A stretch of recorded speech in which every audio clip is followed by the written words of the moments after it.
গরমের সময় আমরা কিন্তু সকলেই তরমুজ খেতে অনেক বেশি পরিমাণ ভালোবাসি এবং তরমুজটা অনেক সুস্বাদু ফল।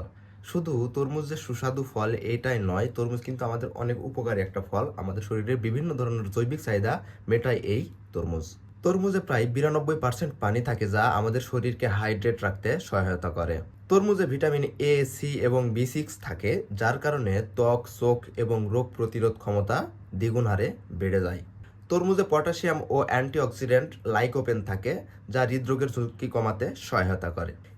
এই তরমুজে কিন্তু আমাদের অনেক স্বাস্থ্য উপকারিতা রয়েছে, যার মধ্যে অন্যতম হলো ডিহাইড্রেশন প্রতিরোধ, হৃদরোগ ঝুঁকি কমানো এবং আমাদের শরীরের পাচন প্রক্রিয়া কিন্তু সচল রাখে। আসলে তরমুজ সাধারণত উষ্ণ জলবায়ুতে ভালো জন্মে এবং এর ফলনটা অধিক হারে পাওয়া যায়।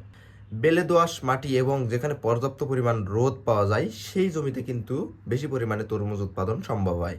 আপনি জানেন কি, পৃথিবীতে সবচেয়ে ভারী তরমুজের ওজন ছিল প্রায় 159 কেজি।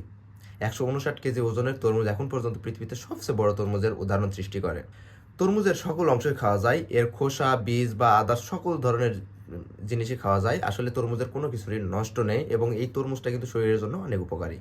তরমুজ বিক্রেতা সাধারণত গ্রীষ্মকালে অনেক ব্যস্ত সময় কাটান, কারণ আমাদের গ্রীষ্মকালে কিন্তু রোদের প্রকোপ অনেক বেড়ে যায় এবং শরীরে কিন্তু পানির চাহিদা বৃদ্ধি পায়। এ কারণে আমরা তরমুজটা খেতে অনেক বেশি পছন্দ করি, যার থেকে আমরা ডিহাইড্রেশন ক্ষমতা রোধ করে।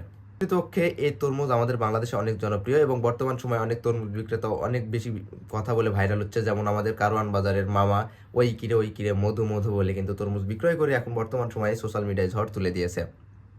তো যাই হোক, তরমুজ খান, সুস্থ থাকুন। ধন্যবাদ।